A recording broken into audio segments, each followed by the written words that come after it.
Hello there, I'm Blackbright, broadcasting at the UK. Welcome to my channel. First time you're passing through, like, subscribe, share.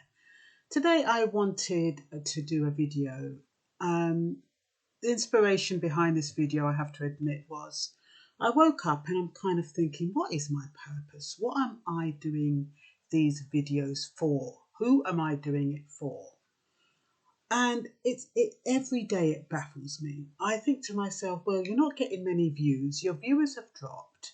You're not getting any monetary reward. And yet I feel compelled to do something or say something every day. Well, almost every day. And then I think to myself, what is it? What is useful for other people? I don't want to keep harping on about blackness, but there again, I am black and there are black issues, so it does come into play. But I had to ask myself, I got a video this morning and I'm trying to pay attention to what people send me, providing it's not too negative or soul destroying or upsetting. I try to pay attention. The video I got this morning was about the remains of Mary Rose or something along those lines. And it was about this skull and the remnants of a skull that had been found on the Mary Rose about 500 years ago. I'm like to myself, what is this about? Why would anyone be interested about the remains of someone 500 years ago? Then I started thinking, as I normally do. It's about people who are lost and wanting to be found. That is what I came up with. I think I don't know if it's my purpose, but my purpose for today is about trying to give people a sense of self, a sense of where they come from, so that all these people who have been associated with negative attitudes or negative adjectives, I need to say, can kind of get to grips with where they belong in the grand scheme of things, despite history trying to obliterate it, despite black genocide, despite all of these things that have happened in the past to kind of annihilate a race and their history. So then I thought to myself, well, let me see what I can find that will help. Well, not help, because a lot of people know this stuff. But I think it's about putting things in. I don't even know what it is. I'm just going to read my notes to you and see if it makes sense in some way, because I know what I'm trying to do. I'm not sure if I'm doing it in the right way. So I need you to help me, okay? So I put slaves lost, heroes found. That's what came to mind. And I'm kind of an organic person. It's like with my paintings. I start off with one thing and I end up with another. So sometimes I don't have a direction. Some people, like Toni Morrison, she'll have the question that she wants answered. She has that answer at the beginning and then she works towards that answer in her writing. I kind of do it back to front. I might have an idea. I don't have a question. The only question I have is, what is my purpose? But I don't have an answer. So what I tend to do is I kind of wade along and I follow my inspiration. I follow my instincts, and whatever I come up with is what I share. So it's not organized. It's just impromptu, and I should have to say it's kind of instinctual. Okay? So I put, what is my purpose as a social influencer? My videos get very few views, which I've said, no monetary rewards. What is it that I'm not seeing? What is it that I'm not hearing? I believe so strongly that I'm supposed to be doing something more than what I'm doing. And that's not to beat myself up. It's just something I have within me that I believe. Okay, so I spoke. Why did she send me the video? Conclusion: Black people are lost and they want to be found. Just an idea. How can they be realised? How can Black people be realised? How can they be depicted in a different way? Fed up of drawing attention to the negative aspects of Blackness. These are my notes. Okay. So the negative aspects of Blackness are transatlantic slavery, Black genocide, disease, Ebola, AIDS, now COVID-19, poverty, drugs, gangs, aggression, violence, sexual predators, criminalization, looters, shooters, illegitimacy, illegal immigrants, subjects for experimentation, a race that must be obliterated.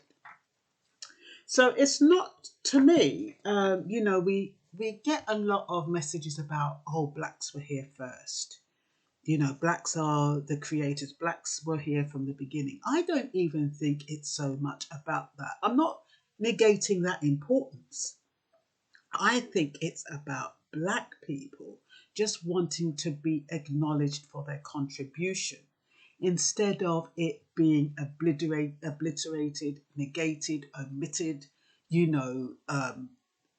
messed around with, manipulated. I think Black people just want to be acknowledged for the contributions that they have done.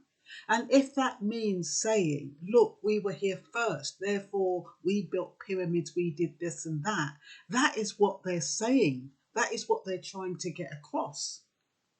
But I think in the grand scheme of things, it is just about acknowledgement. Acknowledgement that we were not always those negative adjectives I've just described. There's more to us than that. And I think that is why we keep fighting for some kind of acknowledgement and recognition and acceptance. So, dislike history, but I spent this morning scanning information that I felt had some relevance. Too much information, but there's too much information out there. So this video is an overview of my thoughts. Historians and anthropologists do not deny the presence of Black people, but deny their roles in history, relegating them to menial roles only. The Cheddar Man, who was a Black man with blue eyes, was said to be the earliest Englishman. Radiocarbon evidence suggests that he and others like him lived 10,000 years ago. His skeleton was discovered in 1903. So, if there were so many English men who were Black over 10,000 years ago, why is England associated with whiteness? And I'm just going to put these questions out there because I don't have the answers. You may have the answers. And I don't want to hear negative answers. I just don't want to hear negative answers. I want to hear constructive answers so that there can be a very civil debate amongst all of us. Because I'm just going through stuff and hoping to find some answers. Okay? Did we evolve from apes, monkeys, Neanderthals? Were Neanderthals, Grimaldi, Africans, Quasian, Fomorians made extinct by immigrating modern humans? Because that is what I've read. Will white people who have an inferiority complex be forever compelled to eliminate the competition?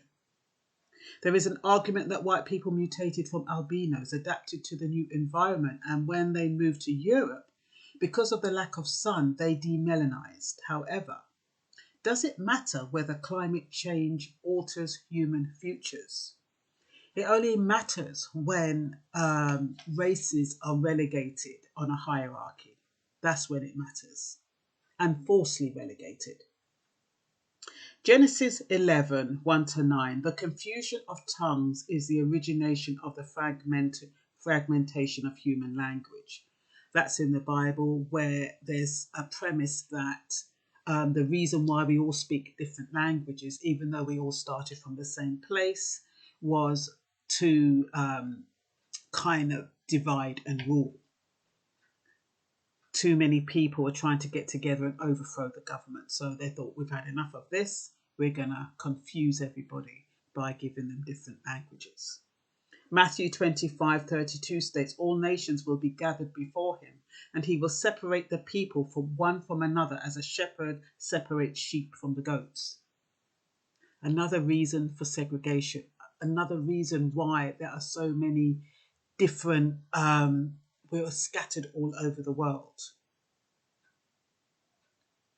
What matters is not who was here first or why we are different, but it's about qualifying Black people as relevant because of their historic contributions and not relegating them to negative adjectives. Language used to dehumanize Black people. This is what we've had to live with over the years. And this is what we're trying to get rid of. It's the baggage on our back, so to speak, that somehow deep within our psyche just keeps repeating itself in different ways. Whether it's way back or they use a new language in this new era, it doesn't matter. It means the same thing. I'm going to give you the list of negative adjectives, and then we need to put it behind us and start over. Okay, the negative language used. Black people are just used for back-breaking labour. They're units of currency. They were seized against their will. They're slaving vessels, gifts to be sold, mischievous monkeys, but much more dangerous, impoverished, diseased, uncivilized, dangerous, vulgar, should be given punishing work, equivalent to domestic animals, factotum, which is a jack of all trades. They're sexual predators, profane, strangers to compassion, corrupt if left to themselves, doomed to poverty, no marketing skills except for entertainment. So that is the legacy we need to discard because it is not true. That is the legacy that has helped keep Black people down, keep their esteem low because of the perpetuation, subtle perpetuation over the years that they don't seem to be able to shift. That's what you call by mental slavery. You're enslaved by these negative connotations, negative adjectives. You don't realize why you're assigning them to yourselves on some deep unconscious level, but somewhere in your psyche you are. And for some reason, you don't seem to be able to shift it.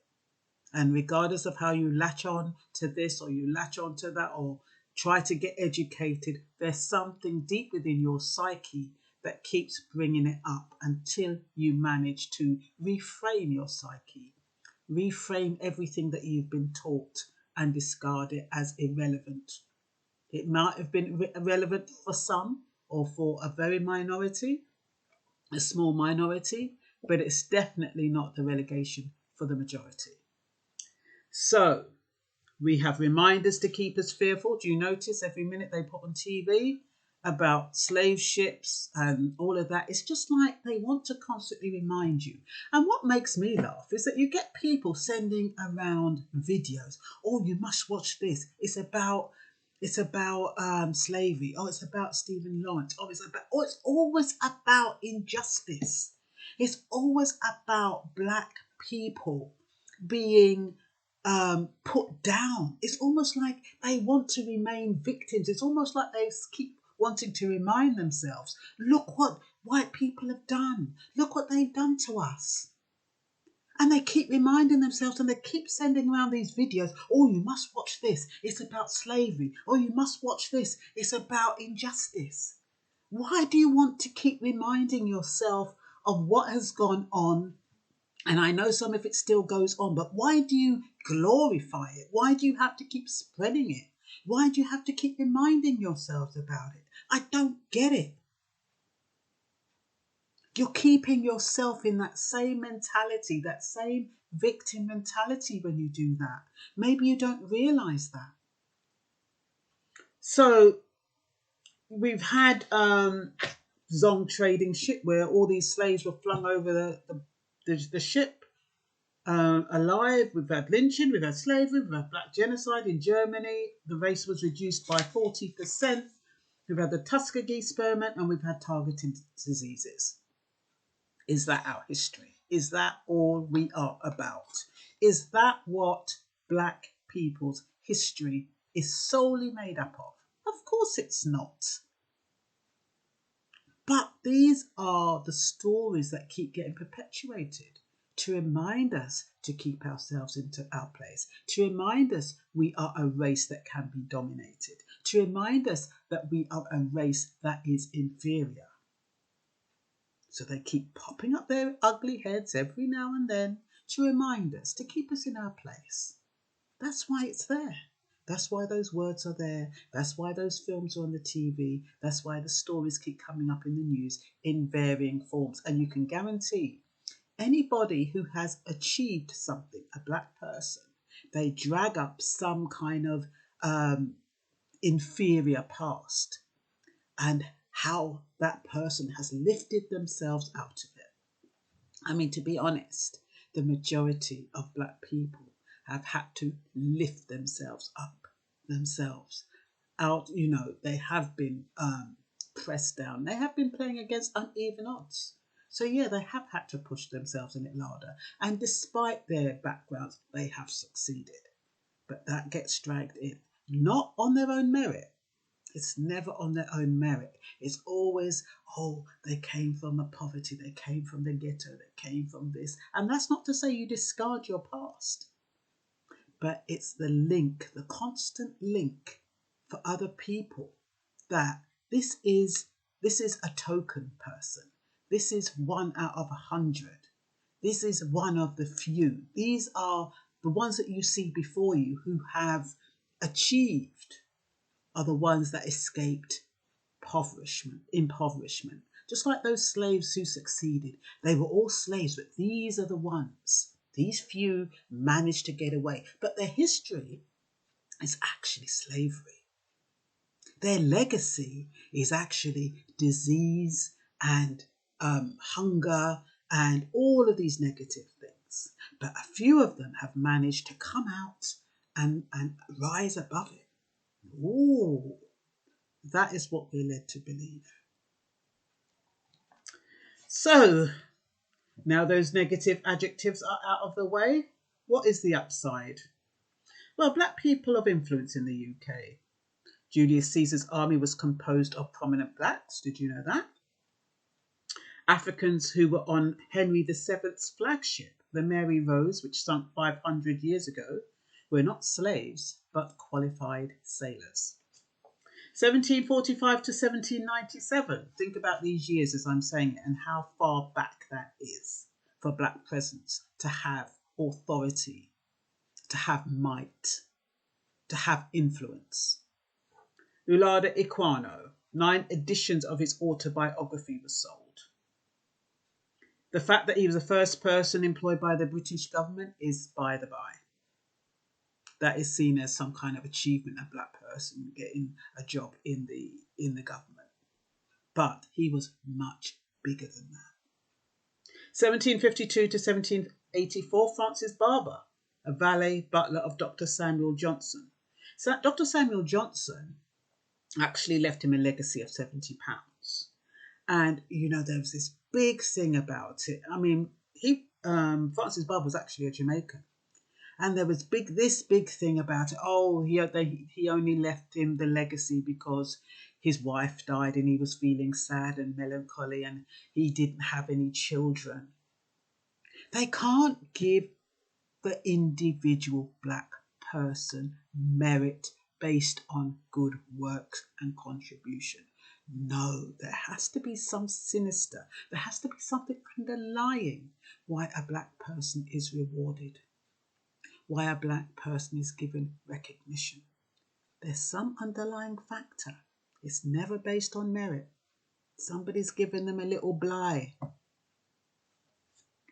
John Ripon, a black servant in the 18th century, to the Earl of Powys. He left £63, which was a large sum in the 18th century, to his fellow servants, and £71 to the poor of his parish.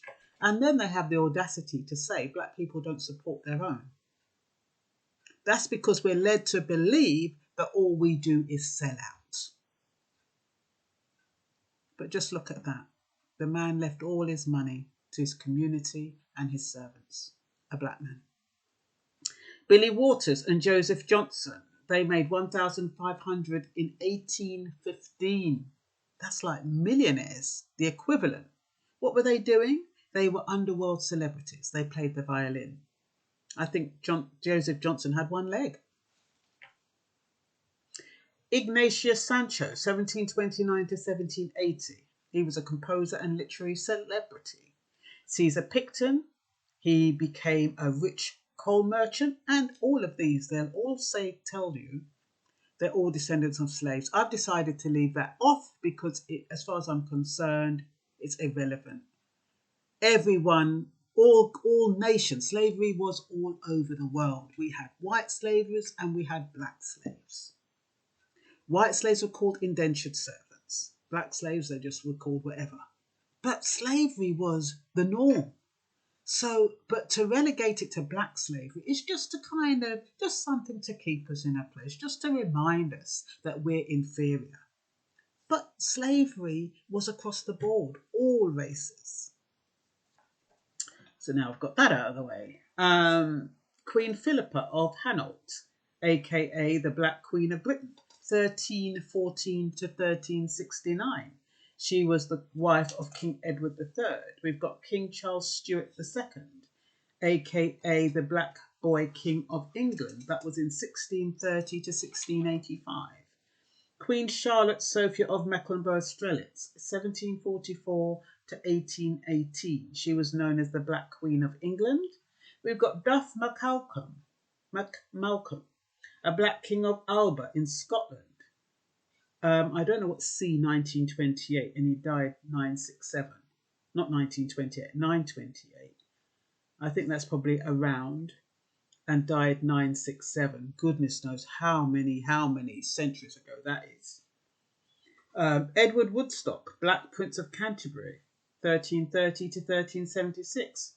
He was the most successful of English commanders during the 100 Years' War. Some say he was called the Black Prince because he wore black armours, not because he was black, while others say it was because he was the son of his mother, Queen Philippa, and by the one-drop rule, he was deemed black. The Black Holy Roman Emperor, 800 AD. 800 AD.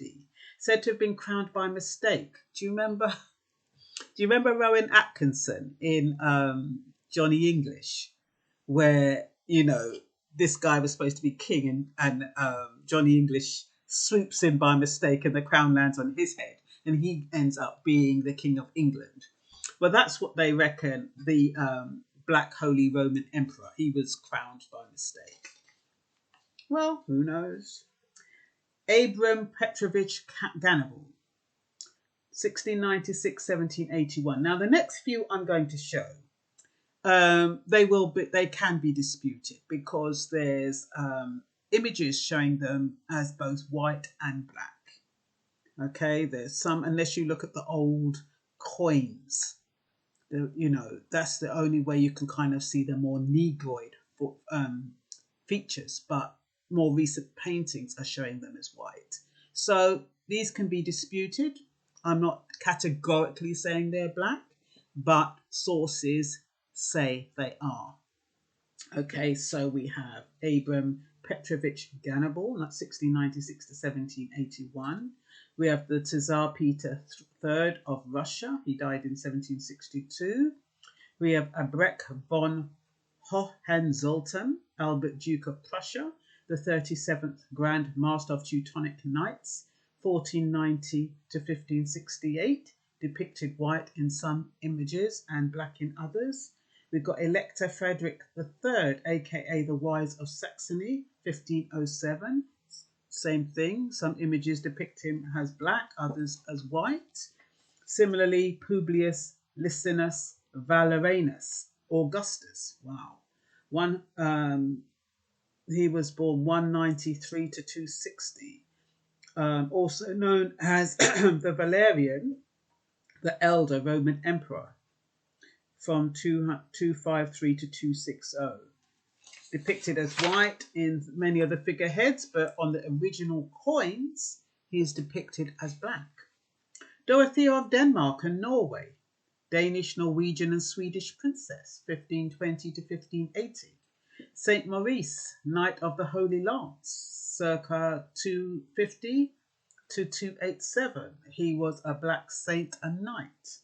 King Charles II, named the Black Boy. He was a grandson of Mary, Queen of Scots. Queen Elizabeth I, known for trying to whiten her swarthy skin with egg whites and powdered eggshell, poppy seeds, borax, and alum. Edith of Essex, known as Edith of England. Apparently her Anglo-Saxon roots go back to a black Saxony. Holy Roman Emperor Charles V, 1500 to 1558. And these are only in England. This doesn't even count around the world.